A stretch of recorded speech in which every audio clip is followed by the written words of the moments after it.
Poštovani gledatelji, dobro vam večer i dobrodošli u još jedan razgovor s povodom. Kako smo u našem programu i najavljivali, naš večerašnji gost je gospodin Tomislav Karamarko, kandidat za predsjednika Hrvatske demokratske zajednice. Gospodine Karamarko, dobro vam večer. Dobro večer vama i svim vašim cijenjenim gledateljima. Evo, na početku odmah ono prvo pitanje, zašto ste se odlučili kandidirati za predsjednika HDZ-a?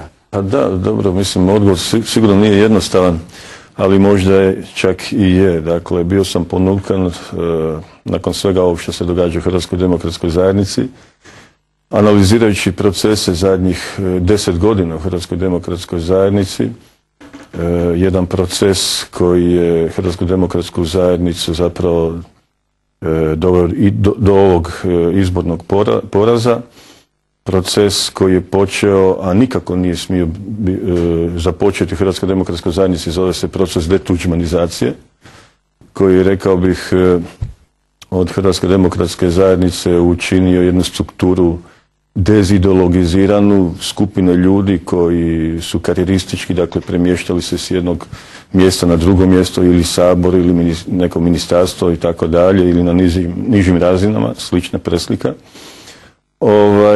Kada iz Hrvatske demokratske zajednice izbacite ime stvoritelja te stranke, obnovitelja Hrvatske države 90. godina, čovjeka koji je vodio stranku, pokret u to vrijeme, naravno, koja je obranila hrvatsku neovisnost. Kad takvog jednog čovjeka izbacite iz, rekao bih, ideologije, iz temelja, ideološkog temelja te stranke, to je kao da ste, ne znam, kući srušili temelje, a i šta ostaje, kuća će se sigurno srušiti. To se urušavanje događalo Hrvatskoj demokratskoj zajednici. Mogu reći da Hrvatska demokratska zajednica postala nešto kao bljutava sol. A taj fenomen bljutave soli je obrađen već i u Bibliji. Prema tome, evo, bio je razlog zašto. Hrvatska demokratska zajednica je stranka koja ima neizmjerne zasluge za stvaranje suvremene Hrvatske države. Mogu reći, dakle, od osnivanja države, od odvajanja države, od stvaranja neovisne države, preko obrane u Domovinskom ratu, preko ulaska u NATO savez, do sada zatvaranja pregovora s Europskom unijom i ulaskom u Europsku uniju, da je Hrvatska demokratska zajednica zapravo zaokružila jedan program, jedan ciklus 20-godišnjici koji je bio zapravo dio, odnosno, našeg programa 89. 90. kad smo ostvarili tu stranku, i rekao bih da smo ostvarili i Tuđmanov san na neki način ulaskom u Europsku uniju sljedeće godine. Evo, upravo, dakle, taj, rekao bih, proces dezideologiziranja Hrvatske demokratske zajednice me ponukao. Što se tiče samog Tuđmana, pa možemo reći da sve suvremene države u Europi 20. stoljeća imali su neke ljude, političare, vođe, lidere koji su bili ključni u jednom momentu koji je bio važan za tu zemlju. Imali ste Churchilla u Engleskoj, imali ste De Gaulle'a u Francuskoj, imali ste Adenauera u Njemačkoj, velikog preporoditelja Njemačke, imali ste, dakle, nakon Berlinskog zida Václava Havla, imali ste, prije toga ste imali Leha Valensu, a mi imamo Franju Tuđmana, koji je obnovio Hrvatsku državu. I zato on mora biti u temeljima, ideološkim temeljima, sa svojim političkim učenjem Hrvatske demokratske zajednice.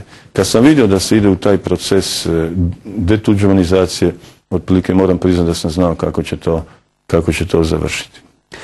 To su nekakvi vaši motivi. Kako bi ocijenili stanje u stranci trenutno? Nekakvu možda vibru? Pa evo ovako, gledajte, stanje u stranci je loše, ali ne bih ja to dramatizirao toliko koliko neki pokušavaju, iz jednostavnog razloga jer je stranka izgubila izbore. I kako može biti stanje u stranci koja je izgubila izbore? Međutim, načinjeno je nekoliko grešaka nakon gubitka izbora.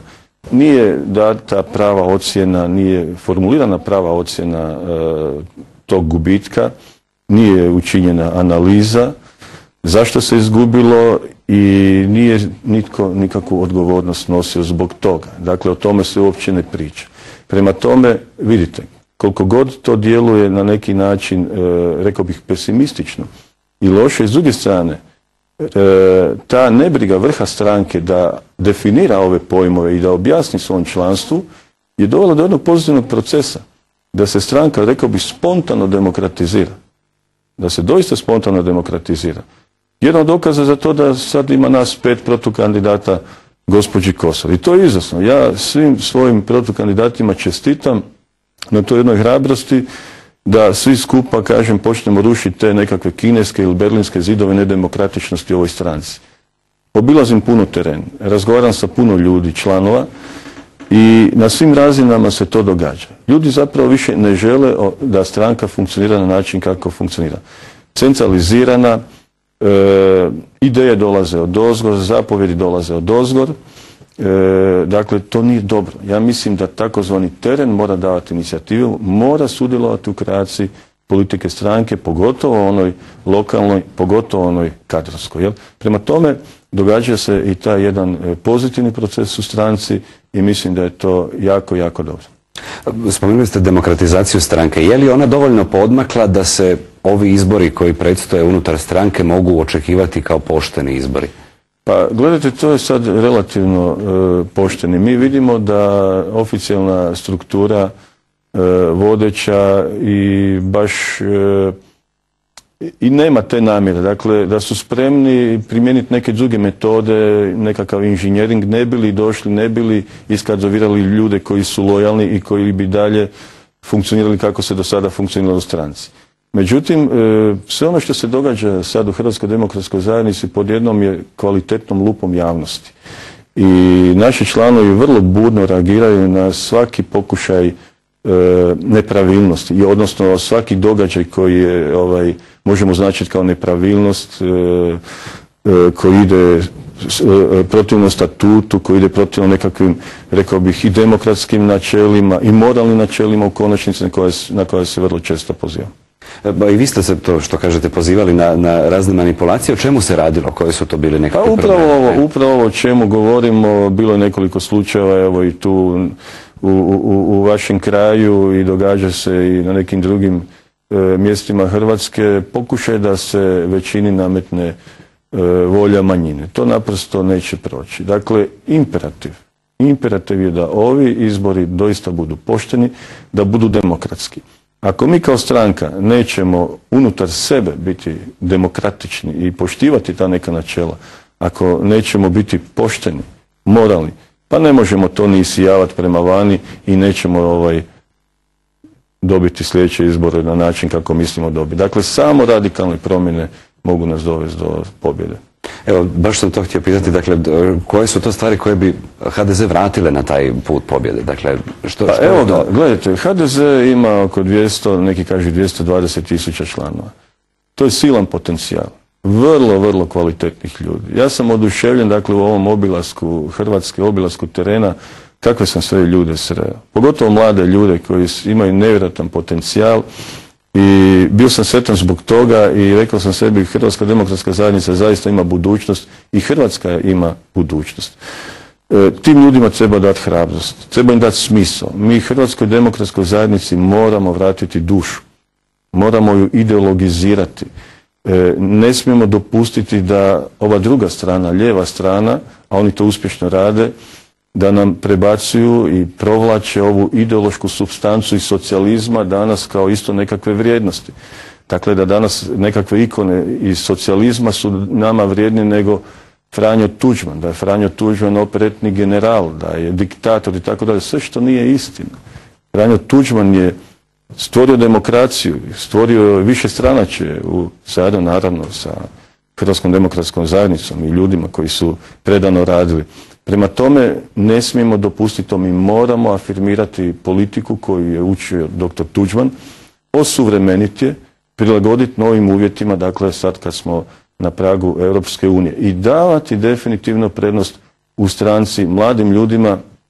Upoznao sam mlade ljude koji imaju 30 godina pa su pred doktoratima ili su doktorirali ili su magistri. Mislim, jedna prekrasna situacija. Prema tome, mladež Hrvatske demokratske zajednice, pa šta ona danas predstavlja i čemu ona služi? Nažalost, zloupotrebljena je taj jedan silni potencijal mladih ljudi koji sudjeluju kao dekoracija u lošim političkim predstavama. Da na mig moraju aplaudirati, da na mig moraju izvikivati nekakva imena ili parole i tako dalje. To ni nisu zaslužili.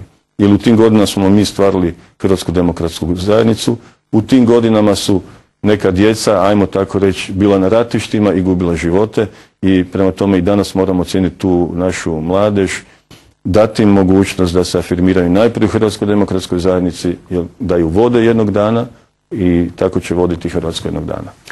Spomenuli ste utemeljenje stranke. Od svih kandidata za predsjednika HDZ-a vi ste jedini koji ste utemeljitelj stranke. Kolika je to nekakva prednost pred drugim kandidatima? Pa ja ne znam, teško mi cijeniti koliko to može biti prednost. Ja moram reći da sam ja silno ponosan što sam jedan od utemeljitelja Hrvatske demokratske zajednice, da sam bio član prvog gradskog odbora grada Zagreba, dakle od 89. godine. Ušao sam negdje u 9. 10. mjesecu u stranku i na to sam doista ponosan. U to vrijeme doista nije svatko ulazio u stranku. Znate. Ulazili smo mi koji smo imali tu neku ideju, koji smo idealisti, koji volimo, rekao bih čak generacijski tu Hrvatsku na poseban način učimo doma tu ljubav i to je vjerojatno čak i nekakav genetski kod i zbog toga sam, kažem, ponosan.